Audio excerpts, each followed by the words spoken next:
Gracias, doctora. Entonces, bueno, yo creo que de pronto la mayoría de los asistentes ya me conocen. Mucho gusto nuevamente. Para los que no, mi nombre es Dylan Andrés Colina Vargas, residente de segundo año, comenzando pues apenas de anestesiología. Mi asesor, pues a quien agradezco enormemente, es el doctor Diego Zuluaga Santamaría. Es anestesiólogo cardiovascular y de trasplantes. Él es coordinador del Comité de Medicina Transfusional y de Trasplantes de las CARE. Hizo también ecocardiografía intraoperatoria y es coordinador en Latinoamérica del Casting Group, que es pues el enfoque en trauma del manejo de transfusiones. Entonces, la charla de hoy vamos a hablar sobre el PBM y le pusimos pues como un nombre interesante, que es sangriento, mito o realidad. Ya vamos a ver si es un mito o una realidad. Básicamente el contenido de la charla, vamos a hablar sobre historia, de dónde sale pues todo esto del PBM, la definición, sobre los pilares, algo breve sobre la costo-efectividad y lo más reciente que hay pues como de evidencia, que entre comillas es reciente, que es el consenso de Frankfurt, como para dar unas conclusiones finales. Como siempre declaro que no tengo ningún conflicto de intereses. Y para comenzar con la historia, pues partamos del punto de que William Harvey fue quien en 1628 describió pues como toda la parte de la circulación y las propiedades de la sangre. Desde ese entonces se intentaron hacer transfusiones, aunque infructuosamente. Luego, en la época del rey Sol, del rey Luis XIV en Francia, su médico personal Jean-Baptiste Denis, en 1667, realizó por primera vez en la historia la primera transfusión exitosa, y fue de una oveja, canalizando pues la carótida de la oveja, sacando la sangre, y se la puso a un joven de 15 años. Y a pesar de que esto suena pues como demasiado complejo de que funcione, el joven sobrevivió. Entonces ya llevamos más de 350 años desde la primera transfusión en la historia. Y apenas hasta 1901, el doctor Carl describió toda la parte del sistema ABO, muy importante hoy en día para nosotros, para los hemocomponentes. Y pues lamentablemente le debemos mucho a las guerras para la evolución en la medicina, y este no es el caso pues de que sea diferente. En la Primera Guerra Mundial se lograron muchos avances en términos de transfusión, en descubrir cómo almacenar y mantener esos hemocomponentes por más tiempo. Sin embargo, luego el doctor Edwin Cohn fue quien realizó como el fraccionamiento sanguíneo, como lo utilizamos hoy en día, los diferentes hemoderivados. Y en la Segunda Guerra Mundial se logró como un avance a gran escala de las transfusiones con los diferentes hemocomponentes, y de ahí surgieron todos los bancos de sangre y se industrializó mucho más todo este tema de las transfusiones. Y apenas hasta 1980 fue que se empezó a estudiar por qué se empezaban a complicar los pacientes con las transfusiones, porque se transfundían simplemente cuando sangraban y no tenían en consideración muchas cosas que apenas hasta las últimas décadas cobró algo de importancia. Y en 1998 el doctor Ibister por primera vez describió un cambio en el paradigma en las transfusiones. Y apenas hasta 2005 el mismo doctor fue quien mencionó y trajo por primera vez a nosotros el término de Patient Blood Management, que es lo que vamos a hablar hoy. Y básicamente hasta 2011, que es de donde surge todo esto, la OMS vio la importancia de este tema, y es que en definitiva la transfusión es una intervención que salva vidas. Tenemos que proporcionar suministros de sangre segura y hemoderivados accesibles a todos los pacientes que requieran una transfusión, eso está claro. Sin embargo, sacaron ese comunicado porque hay desafíos para mantener un suministro suficiente de sangre y productos sanguíneos seguros. No hay que irnos muy lejos y hablar, por ejemplo, de África. Sabemos que en nuestro medio hay instituciones donde no tenemos disponibilidad de sangre, y es un recurso muy valioso. Entonces, para que comencemos esta charla, quisiera preguntarle a cualquiera de mis colegas que me digan sus propias palabras qué entiende que es el PBM. Coli, buenas noches. Hola Camilo, ¿qué más? Bien, pero consiste, pues básicamente no es una sola estrategia, es un conjunto de estrategias, son varias, y que incluyen estrategias en el preoperatorio y en el intraoperatorio de los pacientes, y que tienen un objetivo, y es como optimizar las condiciones del paciente respecto a hemoglobina, respecto a componentes hemostáticos. para mejorar los desenlaces, pero sobre todo, pues no sobre todo, uno de los objetivos es como evitarle a los pacientes las complicaciones relacionadas con el uso de transfusiones de hemoderivados en relación con estos desenlaces adversos que ya sabemos que tenemos. Entonces son un conjunto de estrategias con esos objetivos. Excelente, Cami, muchísimas gracias. Básicamente es eso, pues la Fundación Internacional para el Manejo de la Sangre del Paciente describe que es un paquete de atención basado en la evidencia para optimizar esos resultados médicos y quirúrgicos de los pacientes mediante el manejo clínico y la preservación de la sangre de un paciente. Y la OMS nos lo define como un enfoque sistemático, reiterando este término de que es basado en la evidencia, centrado en el paciente para optimizar el manejo y la transfusión de los productos sanguíneos para una atención de calidad y eficaz, diseñado para mejorar los resultados mediante el uso seguro y racional, sobre todo por esto de las deficiencias que hay en muchas instituciones, en muchos países, de los productos sanguíneos, minimizando la exposición innecesaria. Y por supuesto hay que traer la definición que se escribió por primera vez por el doctor Ibister, que es el padre del PBM, y es la aplicación pertinente de conceptos médicos y quirúrgicos basados en la mejor evidencia, que no nos quepa duda de que esto es una medicina basada en la evidencia, diseñado para mantener la concentración de hemoglobina, como lo mencionó Cami, la optimización de la hemostasia, reducir al mínimo la pérdida de sangre, en un esfuerzo por mejorar esos resultados clínicos del paciente. Entonces, aquí les traigo, como para terminar, de que nos quede claro hasta el momento de dónde salió la historia que hay detrás de esto y la definición. En la página de la Fundación Internacional para el Manejo de la Sangre del Paciente nos traen un video cortito de mí, que es pues como para entender esta definición.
Entonces, básicamente, ya vamos a ir viendo todos estos beneficios de implementar estrategias del PBM, y para poder entender todo lo del PBM hay que partir de los pilares sobre los cuales fue diseñado pues las estrategias del Patient Blood Management. Entonces, básicamente son tres estrategias, son tres pilares que son optimizar la eritropoyesis. Básicamente aquí es importante el diagnóstico y el tratamiento adecuado de la anemia, minimizar la pérdida de sangre y el sangrado, y aprovechar esas reservas fisiológicas del paciente, tolerando hasta cierto punto la anemia. Entonces, básicamente, vamos a ver qué estrategias podemos implementar en el pre, intra y posoperatorio para cada uno de los pilares. Entonces, en el primer pilar, que es optimizar la eritropoyesis, en el preoperatorio, en definitiva, tenemos que identificar y tratar a esos pacientes con una anemia de forma oportuna. Hasta el 30% de los pacientes que van a ser llevados a una cirugía electiva mayor tienen anemia. Entonces debemos identificarlos y optimizarlos de la forma adecuada, sobre todo que son procedimientos selectivos. Recordemos que esa definición de anemia por la OMS son unas hemoglobinas menores de 13 en hombres y menores de 2 en mujeres. Y si el paciente está anémico, pues no nos vamos a quedar tranquilos hasta ahí y decir si está anémico, o en el peor de los casos, que de hecho es una mala práctica, transfundirlo previamente para que vaya al quirófano supuestamente optimizado, que vamos a ver que un paciente anémico que transfunden y que va a una cirugía antes desarrolla más morbilidad. Sabemos que lo más común de las anemias es que sea o por deficiencia de hierro, sobre todo en nuestro medio, o por enfermedad crónica. Entonces vamos a optimizarla enfocado de esta manera. Y lo que nos trae el PBM es una estrategia que, digamos, va a tardarse en implementar en muchas de las instituciones, pero sería lo ideal, y es una clínica de anemia preoperatoria. y es básicamente diagnosticar, enfocar y tratar a los pacientes, no transfundirlos. Ya todos los estudios nos han demostrado que esto antes nos aumenta la morbimortalidad, sino optimizarlos farmacológicamente y definitivamente evaluar pues cómo está la competencia hemostática del paciente que va a ser llevado a cirugía, si tiene alguna alteración congénita o adquirida en la coagulación, recordando que la más común que nos podremos enfrentar es el von Willebrand, y evaluar qué medicamentos están tomando, todo lo que mencionamos en la charla previa, de todo el enfoque preoperatorio de los pacientes, verificar que no estén tomando medicamentos que alteren esa función hemostática, no solamente los antiagregantes, los anticoagulantes, sino los naturistas, recordando medicamentos como el ajo, el ginseng, el ginkgo biloba, o incluso los que definitivamente no sepamos qué componente tienen antes de llevar al paciente a cirugía, verificar y proponerle al paciente que lo suspenda con el tiempo suficiente para no aumentar el riesgo de sangrado. En el intraoperatorio vamos a llevarla a los pacientes solamente cuando hayamos optimizado bien esa eritropoyesis en las condiciones más óptimas y obviamente buscar que ese paciente con mayor riesgo de sangrado, que sea anémico, sea manejado por un equipo experto, un adecuado grupo de cirujanos que tengan estrategias ahorradoras de sangre. En el posoperatorio, respecto a esta parte de la anemia, pues obviamente en el caso seleccionados vamos a estimular esa eritropoyesis si llega a ser necesario y definitivamente evitar nosotros la anemia, sobre todo inducida por algunos medicamentos. Respecto al segundo pilar, debemos minimizar la pérdida de sangre y el sangrado. En el preoperatorio, para esto, identificar bien a los pacientes que estén con riesgo de hemorragia, minimizar esa pérdida de sangre iatrogénica, algo conocido como el vampirismo, y es todas esas muestras de sangre muchas veces innecesarias a los pacientes, o que le toman en la mañana unos exámenes y en la tarde otros diferentes, que sean en una sola toma de muestra, que todos los exámenes que se vayan a solicitar se procesen en un mismo tiempo, que los volúmenes sean los mínimos necesarios, que sean requeridos pues para la prueba, por ejemplo, los tubos de hemocultivos con el mínimo necesario, planificar bien esos procedimientos que se van a realizar y en casos seleccionados, como lo vamos a ver ahorita, la extracción de sangre autóloga, en algunos casos, como estrategia para la hemodilución normovolémica. En el intraoperatorio podemos utilizar, pues básicamente por el cirujano, una hemostasia meticulosa, técnicas quirúrgicas ahorradoras de sangre, nosotros utilizar algunas estrategias de preservación sanguínea, como las que les voy a mencionar. Mantener la normotermia es fundamental, sabemos que la hipotermia predispone a mayor coagulopatía y pues a menos que el procedimiento quirúrgico especifique lo contrario, tener algunas opciones de sangre autóloga, la recuperación o la hemodilución normovolémica y en definitiva algo que hay mucha evidencia, pero digamos suelta, los agentes farmacológicos que ahorita voy a mencionar algo de ello. Entonces, respecto a las técnicas de ahorro sanguíneo, básicamente conocemos dos grandes, la hemodilución normovolémica, que es una técnica descrita y que es costo efectiva y está descrita desde los años 70. Básicamente es esa extracción de sangre que vamos a guardar, a tratar bien para que luego, en caso tal de que se requiera transfundirla al paciente y a reponer ese volumen extraído con otros líquidos, o la preservación sanguínea a través de equipos. Hay varios, pero pues el Cell Saver es uno de ellos, que permiten pues incluso algunos el fraccionamiento celular de la sangre recuperada durante el acto quirúrgico.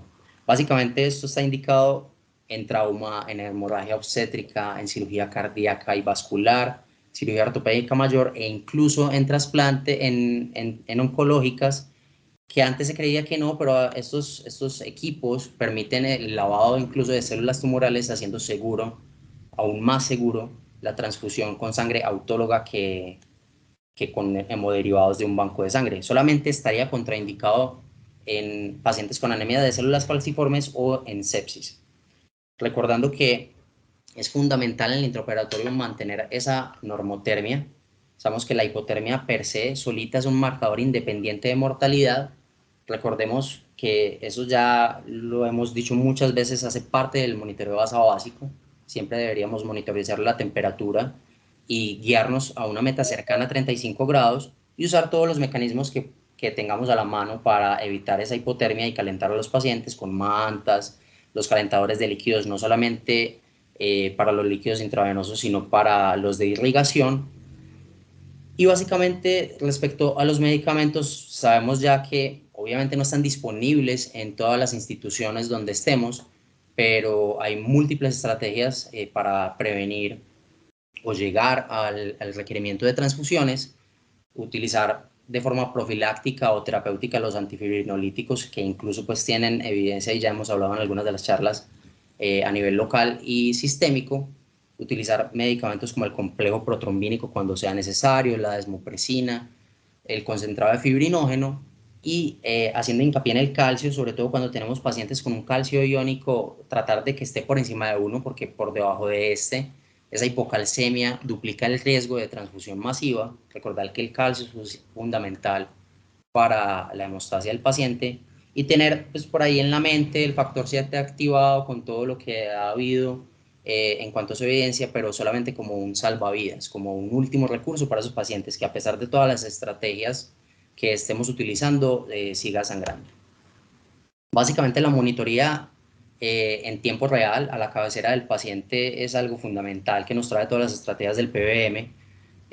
Mantener, digamos que en rangos ideales, todos los gases arteriales, utilizar las pruebas viscoelásticas como el TEC, el ROTEM, y pruebas como la gregometría plaquetaria, que sin embargo pues en nuestro medio no la tenemos, sobre todo pues en quirófano. Sin embargo, en algunas instituciones pues las pruebas viscoelásticas cada vez van a coger más fuerza y deberían utilizarse, como vimos en la actividad de la mañana con mis colegas, aprender a interpretarlos, porque son bastante útiles para guiar la terapia transfusional de los pacientes. En el posoperatorio, en este pilar, vamos a hacer un seguimiento y un tratamiento del sangrado. Vamos a mantener la normotermia, a menos, como les mencioné, que se especifique lo contrario. Podemos incluso seguir con la recuperación de sangre autóloga cuando dejan drenes, sondas, y esa sangre, digamos que es una cantidad abundante, se le podría tratar y transfundir nuevamente al paciente. Minimizar, obviamente, lo que les mencioné antes, en el posoperatorio aplica ese muestreo de sangre, el manejo de la hemostasia y la anticoagulación, y en algunos casos seleccionados, pues la profilaxis para que el paciente no sangre por el tracto gastrointestinal. Finalmente, el tercer pilar es aprovechar y optimizar la reserva fisiológica del paciente. En el preoperatorio vamos a evaluar y optimizar esa reserva fisiológica del paciente, comparar la pérdida sanguínea estimada que nos dice el cirujano que probablemente va a perder el paciente o no en ese acto quirúrgico, con la pérdida sanguínea tolerable que nosotros calculemos dependiendo del hematocrito de nuestros pacientes antes de que sean llevados a cirugía, y tener un manejo específico que incluya esa preservación sanguínea adecuada cuando sea del caso, y estrategias restrictivas de transfusión, que ahorita vamos a hablar un poquito de los umbrales que nos trae el consenso de Frankfurt al respecto para tenerlos más claros. En el intraoperatorio, en definitiva, optimizar la función cardiopulmonar, manteniendo normotodo, teniendo todas las variables vitales lo más cercano a lo normal posible, y utilizar estrategias restrictivas de transfusión. Y en el posoperatorio, tolerar hasta cierto grado la anemia, ser restrictivos, maximizar el suministro de oxígeno y minimizar el consumo de oxígeno, controlando adecuadamente el dolor, manteniendo una adecuada temperatura, utilizar estrategias restrictivas de transfusión. Se hace mucho hincapié en ser restrictivos en la transfusión solamente cuando sea necesario. Recordemos que las transfusiones pues, son tratamientos que conllevan un montón de complicaciones en muchos casos, y ojo, sobre todo con ese momento en el que vamos a reiniciar terapias antitrombóticas, dependiendo del momento en el que esté la competencia hemostática del paciente. En qué momento vamos a reiniciar que sea seguro la anticoagulación, en qué momento vamos a reiniciar que sea seguro la antiagregación. ¿Y qué hay de evidencia en el paciente pediátrico respecto al PBM? Básicamente hay muy poca, hay mucha variabilidad en los conceptos. Sin embargo, hasta el momento lo que hay es que se está a favor de ser restrictivos en las transfusiones, y esto parte esa variabilidad de que sabemos que hay muchas diferencias fisiológicas que hacen que se tolere menos la anemia. Sabemos que el gasto cardíaco en los niños es muy dependiente de la frecuencia cardíaca, que es un mecanismo que se agota muy rápidamente. Y lo más importante en cuanto al PBM en ellos es la preservación sanguínea. Hay evidencia del uso del cell saver. Por otra parte, no hay buena evidencia de la hemodilulación normovolémica, y el uso de hemostáticos y la monitoreo de la coagulación tienen buena evidencia y están estandarizados para el paciente pediátrico. Respecto a la costo-efectividad, hay múltiples estudios, solamente quería mostrarles uno de ellos en el cual evalúan si es costo efectivo o no ese uso de la clínica de anemia preoperatoria, analizando esos costos relacionados con implementarla, los estudios a los cuales se deben someter los pacientes y el tratamiento. Se ha visto que se ahorra hasta 2.325 euros por cada paciente cuando se implementa, y esto básicamente es porque se reducen las complicaciones relacionadas tanto con la deficiencia de hierro como la anemia, como las transfusiones. Entonces, básicamente, si nosotros optimizamos lo que más se pueda a los pacientes para evitar que vayan a requerir alguna transfusión, no solamente vamos a estar haciendo bien por el paciente, sino que como un efecto que no debería ser lo primero que estamos pensando, también vamos a ahorrarle recursos al sistema. Y básicamente todas las instituciones, y eso lo vimos también en la actividad de la mañana, deberían tener pruebas viscoelásticas incluso para monitorizar cómo está el estado pues, de coagulación de los pacientes. No es algo muy costoso, digamos que sorprende el costo que tiene una unidad de glóbulos rojos, por ejemplo, que es cercana al 1,5 millones de pesos, sobre todo por todo lo que hay detrás, y a veces transfundimos 3, 4 unidades de glóbulos rojos, plasma, crioprecipitado, un montón de cosas, eh, y eso trae consigo unos costos no solamente de la transfusión, sino de las posibles complicaciones que hay detrás del paciente que después va a estar en UCI, el costo que tiene una cama de UCI. Entonces siempre va a ser mejor. Obviamente el escenario emergente es caso aparte, pero en el escenario electivo siempre será lo ideal optimizar a los pacientes lo que más se pueda para evitar que lleguen a, a todos estos desenlaces, pues, tanto negativos clínicamente como económicamente para el sistema. Entonces, finalmente, digamos que el plato fuerte de la charla, porque es como, ya vimos que esto es medicina basada en la evidencia, y lo que más hay de evidencia hasta el momento del PBM es el Frankfurt. Básicamente el Frankfurt se basó en recopilar, hasta el momento se han estudiado más que todo en cuanto al diagnóstico y tratamiento de la anemia preoperatoria para optimizar esa eritropoyesis, la definición de los umbrales de transfusión, esa minimización perioperatoria de la pérdida sanguínea, y se reunieron 188 participantes en un congreso por allá en 2018 en Alemania, en Frankfurt precisamente, de más de 10 disciplinas diferentes, de 33 países diferentes, y desarrollaron unas preguntas de investigación para poder esclarecer o dar unas recomendaciones puntuales en cuanto a la anemia y esos efectos adversos que van a desarrollar los pacientes quirúrgicos cuando van a ser llevados a cirugía con anemia, cómo se define, cómo se debe manejar, todos los umbrales transfusionales en el paciente en UCI, en el paciente para cirugía ortopédica, cirugía no cardíaca, el sangrado gastrointestinal, un montón de casos puntuales. Y finalmente también evaluaron si la implementación de los programas de PBM eran efectivos y si eran fáciles de utilizar, si el personal se adhiere, y cómo se puede llegar pues como a que en las instituciones se implementen adecuadamente. Entonces básicamente la primera recomendación que nos hacen, y solamente sacan 10 recomendaciones basadas en lo que hay de buena evidencia, de calidad, sin embargo falta mucho todavía al respecto, es la detección y tratamiento de la anemia preoperatoria lo suficientemente temprano antes de llevar el paciente a una cirugía electiva mayor. Y es que encontraron, y esto es con múltiples estudios, obviamente no se los traje por el tiempo, pero la anemia preoperatoria está asociada a mayor mortalidad a los 30 días, a mayor incidencia de infarto agudo del miocardio, mayor incidencia de ACV isquémico y complicaciones del sistema nervioso central de otro tipo, mayor incidencia de lesión renal aguda, insuficiencia y disfunción renal crónica. Y si vemos todos con ORs estadísticamente significativos, y por supuesto que estos desenlaces, por más pequeños que sean los porcentajes, siempre serán clínicamente significativos. Como segunda recomendación nos hacen que el uso de suplementos de hierro para reducir la tasa de transfusión de glóbulos rojos en pacientes adultos preoperatorios con anemia por deficiencia de hierro. Y básicamente, en resumen, con la evidencia que muestran, es que la administración de hierro es segura, es efectiva y disminuye las transfusiones hasta en un 19.6% con todo lo que eso trae detrás. Obviamente, todas las complicaciones que ustedes ya conocen de las transfusiones y los costos que esto conlleva.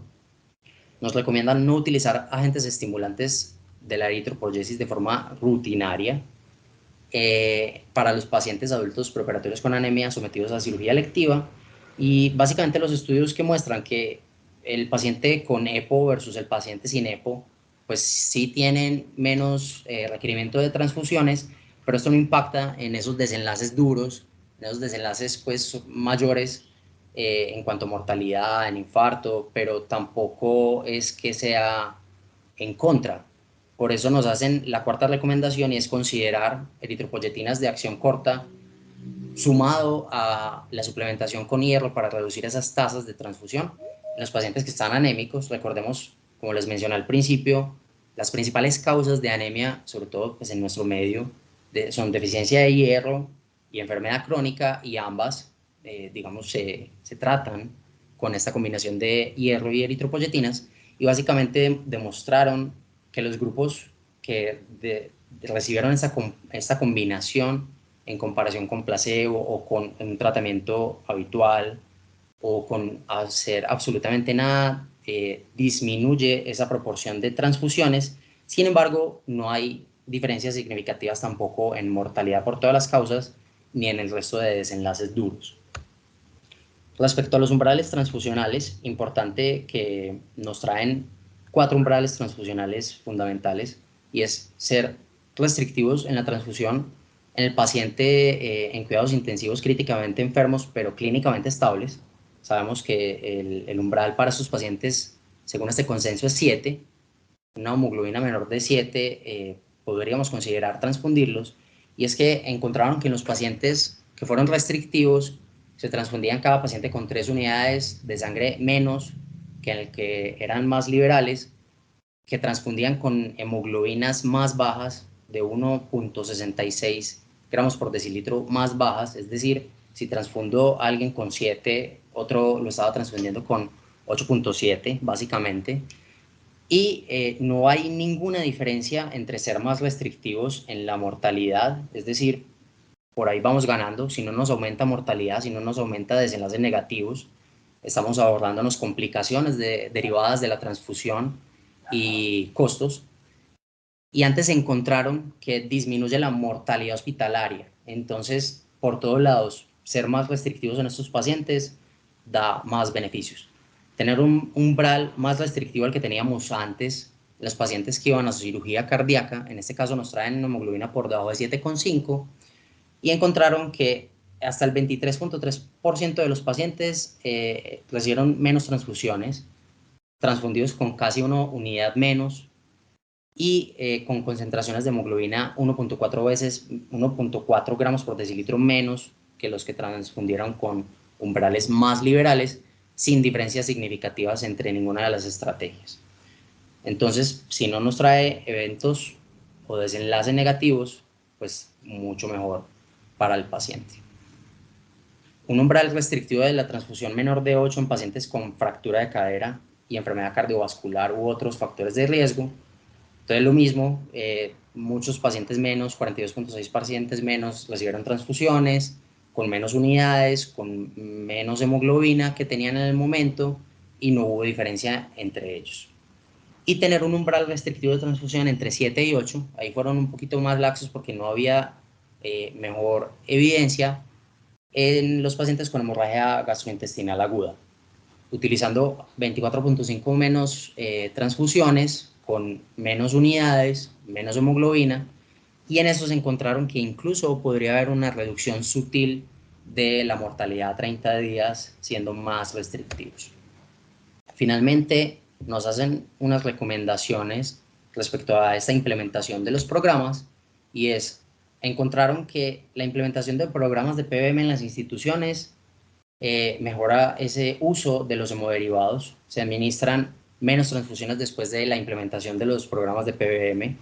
Estas son charlas que son necesarias en nuestros posgrados. Se transfunden hasta 24 transfusiones de glóbulos rojos menos por cada 1000 pacientes, con intervalos de confianza totalmente significativos, 4 transfusiones de plaquetas menos por cada 1000 pacientes, 30 transfusiones menos de plasma fresco congelado por cada 1000 pacientes y, en definitiva, una estancia hospitalaria significativamente menor. Entonces, básicamente con todo esto, lo que nos estamos ahorrando en estancia hospitalaria, en transfusiones, en complicaciones, básicamente el PBM es el estándar de oro que deberíamos utilizar hoy en día. Finalmente, la última recomendación que nos traen es utilizar los sistemas de apoyo a la toma de decisiones computarizados o electrónicos para mejorar el uso de los hemoderivados, y es que aumentan la transfusión apropiada de todos los hemocomponentes. Hay una reducción significativa en el uso general de estos o en el uso inadecuado, y hay una reducción significativa en el uso general o inadecuado a largo plazo. Es decir, que los médicos que se apoyan en estas decisiones computarizadas o electrónicas en las instituciones no solamente saben tomar las decisiones en ese momento, sino que saben a largo plazo a quién sí o a quién no transfundir. Entonces, básicamente, el PBM nos trae todos estos beneficios. Nos disminuye la mortalidad, nos disminuye la morbilidad compuesta, todas las complicaciones inmunológicas de sobrecarga, alérgicas, infecciosas que nos traen las transfusiones, nos disminuyen la duración de estancia hospitalaria y las tasas de reingreso. Tenemos tasas y volúmenes de transfusión más bajos, eso reduce los riesgos de transfusión que ya conocemos, nos garantiza que la sangre esté disponible, y por eso es que la OMS le ha hecho tanta fuerza a los programas de PBM, que esté disponible para los que en realidad sí la necesitan, porque vemos colegas que, por ejemplo, por tiempos prolongados prequirúrgicos, los corrigen inadecuadamente con plasma fresco congelado para reponer factores, lo cual no es una buena práctica, o el paciente que está anémico lo transfunden para poder llevar la cirugía, lo cual ya vemos que no es una buena práctica. Y en definitiva, aunque no es el objetivo primordial de todos estos programas, hay un mayor ahorro hospitalario, gracias pues como a la reducción del uso de recursos, sobre todo de los derivados de las complicaciones de las transfusiones. Finalmente, como conclusiones, la transfusión de sangre no significa que sea mala, es una de las terapias más utilizadas en todo el mundo, asociada con muchos beneficios, pero también trae riesgos y costos. Sin embargo, pues obviamente salva vidas, si no, no la utilizaríamos. Debe utilizarse, sin embargo, con prudencia y tener presente que anestesia es la especialidad que más transfunde. Por eso es fundamental que nosotros seamos expertos en medicina transfusional y tener mayor educación en todo este tema. El PBM en definitiva es la mejor manera de mejorar esos desenlaces asociados a la transfusión. Debería volverse una política en salud pública.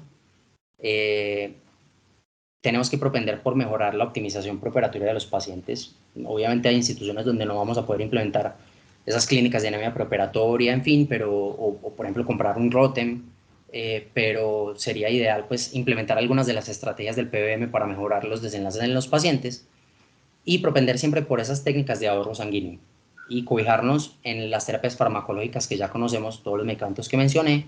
Obviamente, cada una de esas diapositivas sería una charla completa adicional, y esto nos va a ayudar pues a disminuir el uso de hemoderivados. Entonces, básicamente todo esto no es un mito, es una realidad que se ha venido utilizando en todo el mundo y en Colombia también. Uno de los pioneros pues de esto es el doctor Zuluaga, muy honrado de que haya sido mi asesor, y nuevamente agradecerle. Y están pues como todos estos participantes en el PBM aquí en Colombia, quienes están trabajando pues fuertemente para que en las instituciones se implementen estos programas.